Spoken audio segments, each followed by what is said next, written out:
This episode of A Snack and a Story with Miles is brought to you in part by McDonald's. Right, so here is another snack and a story, as I said, and this time, today, I have some 2 for 2 sausage and egg McMuffins. And I'm going to be sharing with you another story in which I failed at romance. I'm going to be calling this one Earth Angel because we're going to call the name of this lady Angel. Now this is this story in particular, and yes, I am putting Del Taco sauce on this stuff mainly because I didn't have anything else to put on there, but you know, that's that. Anyway, I'm calling this Earth Angel because, you know, that's what we're going to call this girl, Angel. Anyway, so, let's get right down to it. This may be one of the last videos I do for a while, because my camera, it won't be accepting of any longer videos, unless I delete some stuff. And I already deleted a whole bunch, but I don't know how much I need to delete in order to post longer videos, so we'll see. Okay, so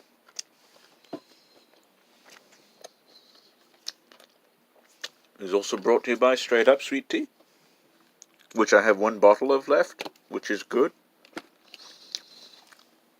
So, this story, unlike the last, which was, you know, involved the Mandalay Queen, involves somebody who fell for me rather than I falling for somebody. So, this was sophomore year, I want to say, and it was in gym class. So, you know, it was we were out and about and such, and running laps and everything. So just think of that basically as a type of setting. Now, before our sessions would begin, I was in with this group of mostly ladies, but there was you know, a couple boys there as well, and we would talk among ourselves of various other things, and you know, just kind of chide and carry on, and didn't drop it this time. All that stuff until you know, class was set to begin.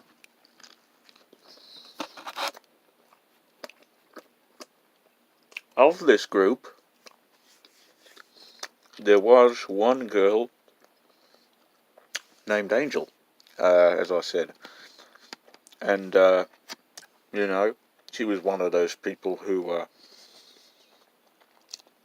sort of kept to herself mostly, and didn't really talk all that much, but you know, still kind of, you know, did her stunt and such, and you know, carried on as such. So one day, I suppose she gets me alone or something under a tree, and asks me if I would be ever so kind as to be her boyfriend. And I say to her, why do you ask? Because I never have gotten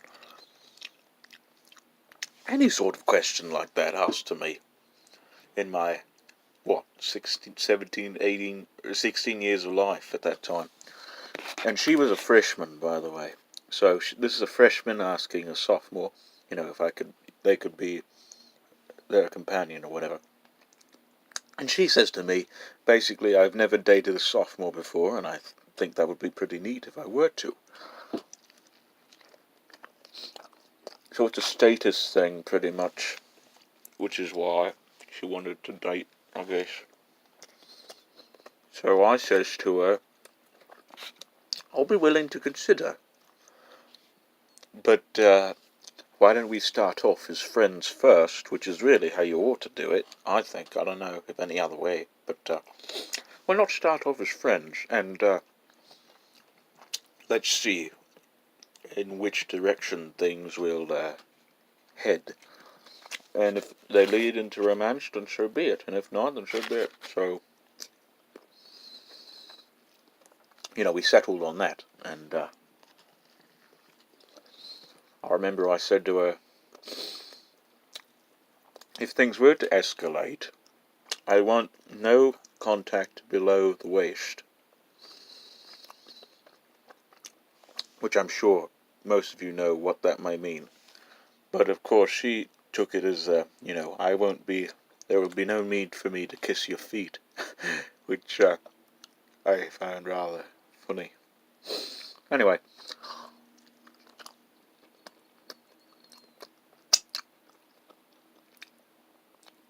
she was cute too, I must say. She was a bit chunky, but, a bit of a chubby chaser myself, so who cares?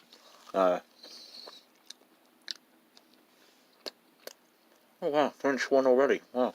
Yeah.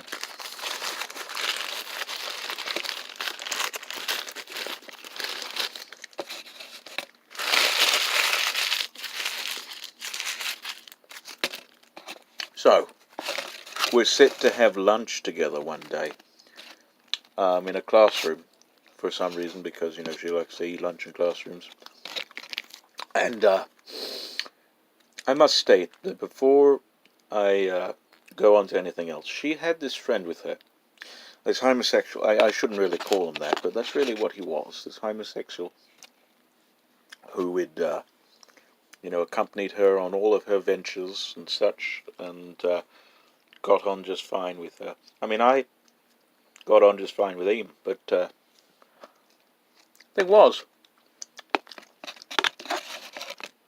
she agreed to, any relationship type of thing, any intimacy, if this friend of hers were to tag along. So it'd be like a ménage à trois, which is something in which I have no favor, for which I have no favor.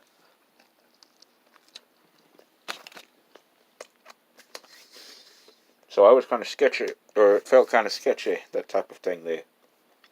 Skeptical about that, but, I wasn't thinking about it at the time. So, we're set to have lunch.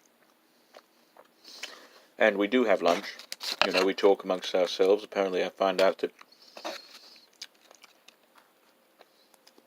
she very much likes to sing in the shower. It's the only detail I really remember about her, which is kind of sad, but,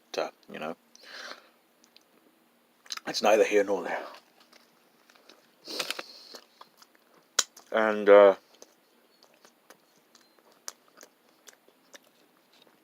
essentially, it got to the point to where she was showing me photographs of her parents.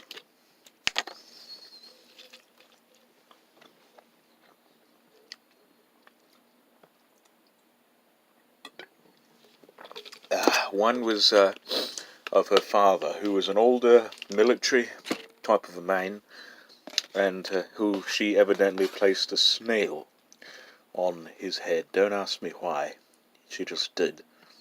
And the other was of her mother, who looked not much older than she herself.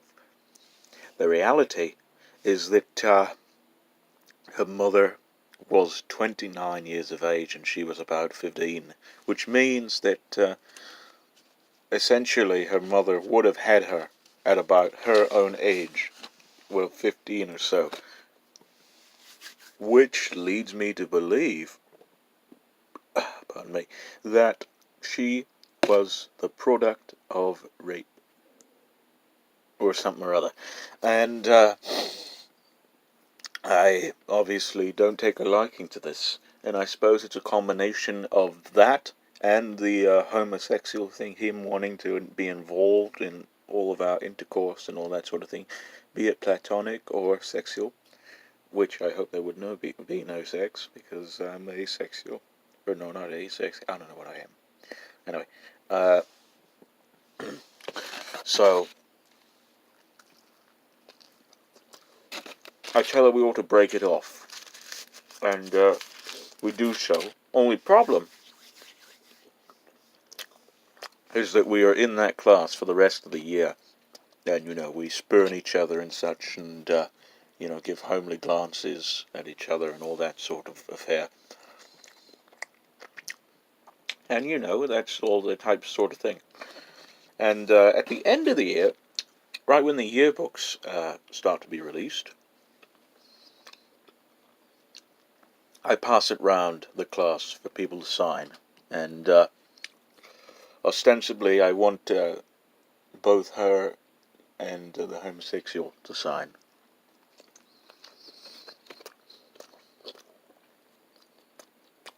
Which they do. And I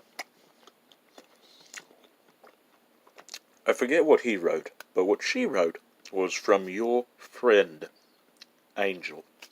And I suppose we were still friends at that time. So I didn't totally ruin things, I guess, but, we're still worse off than they were. But anyway. After that year, I have not seen anything of her since. And then, just last year, I inquired to somebody about her present, where she was, how she was doing, and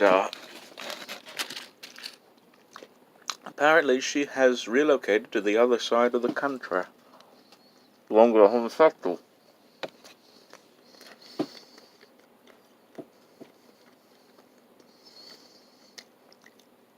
Or he might have been bisexual, I don't know, but they're fine and such, and they went on to live very prosperous lives, and I'm just still here, dawdling. Anyway, that's the that one story about my failed attempt at romance. I have two more, one of which will take probably several videos to tell, and probably I won't even tell it because it's just too personal, and one of which is still going on today and doesn't seem to have an end. Anyway, I hope you enjoyed this video, and I'll see you in a couple more videos, because I need to get this stuff out there before my camera deletes it all, because it's running out of memory. Anyway, I'll see you soon.